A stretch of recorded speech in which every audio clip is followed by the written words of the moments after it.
बहुत पुरानी बात है कि किसी देश में एक राजा राज्य करता था।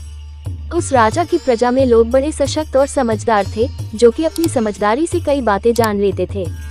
उस राज्य में एक बहुत प्रसिद्ध मिस्त्री रहता था। उस मिस्त्री के बारे में यह बात बहुत प्रसिद्ध थी कि उसके जैसा मजबूत मकान कोई नहीं बना सकता। एक बार राजा को कमरे की जरूरत पड़ी, जिसमें कि राजा ने अपना सारा खजाना रखना होता है। राजा ने किसी को बुलाया और कहा कि महल के भीतर बहुत ही मजबूत कमरा बनाना है, उसमें मैं अपना खजाना रखना चाहता हूँ। मिस्त्री ने कहा, महाराज, हम तो आप ही के दास हैं, जैसा आप कहेंगे वैसा ही बन जाएगा। मिस्त्री ने कमरा बनाना आरंभ कर दिया। उसके दिल में आया कि इस कमरे में कोई ऐसा प्रबंध होना चाहिए जिसका पता राजा को न चले, ताकि यदि मुझे धन की आवश्यकता पड़े तो मैं दीवार के द्वारा भीतर आकर स्वयं कुछ धन ले सकूं।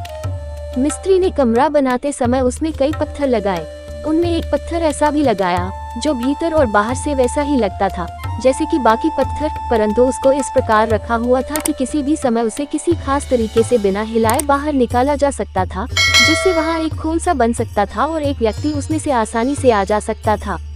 निश्चित समय पर कमरा बनकर तैयार हो गया। अब राजा ने अपना सारा धन दौलत उस कमरे में रख दिया।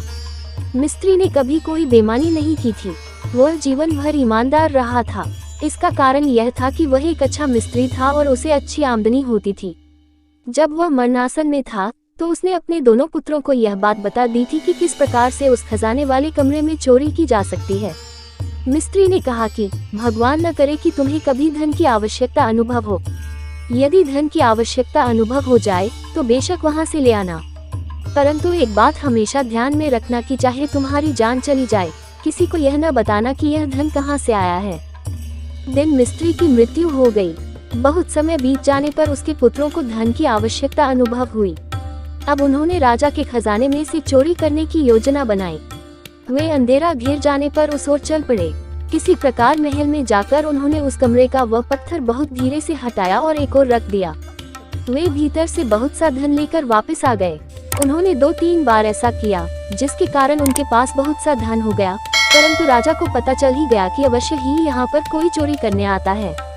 हर तरफ तो ताले लगे हुए थे, कमरा भी बहुत मजबूत था, तो फिर चोर कहाँ से आता है। राजा यह सोचकर बहुत दुखी हुआ। बहुत सोच विचार करने के उपरांत राजा ने अपने दरबारी से कहकर एक मशीन बनवाकर उस कमरे में रखवा दी, ताकि जब भी चोर कमरे में आए तो मशीन द्वारा वह चोर पकड़ा जाए। एक दिन दोनों भाई लालच में आकर चोरी करने निकल पड़े। जब एक भाई भीतर गया तो मशीन ने उसे पकड़ लिया और भीतर से उसके भाई ने कहा कि मैं तो फंस गया हूँ, राजा को पता चल जाएगा और फिर हमारी बेइज्जती होगी और राजा तो हमारी खाल ही उधेड़ देगा। तुम ऐसा करो कि मेरा सिर काट दो और मेरे वस्त्र भी लेकर भाग जाओ। इससे किसी को कोई शक भी नहीं होगा कि हम यहाँ चोरी करने आए थे। बड़े भाई की बात छोटे भाई ने मान ली और अपने भाई का सिर काट लिया और वह उसके वस्त्र भी लेकर अपने घर भाग आया। दूसरे दिन राजा ने जब एक शरीर मशीन में पड़ा देखा तो उसकी आंखें चकित की चकित रह गईं कि यह शरीर मशीन में कैसे आया और इसका सिर और वस्त्र किसने उतार लिए और वह कहाँ गया। छोटे भाई की सावधानी के कारण यह किसी को पता न चला कि सिर को दीवार की तरफ से ले जाया गया है, क्योंकि उसने सिर वाले भाग से एक बूंद रक्त की नीचे गिरने नहीं दी थी।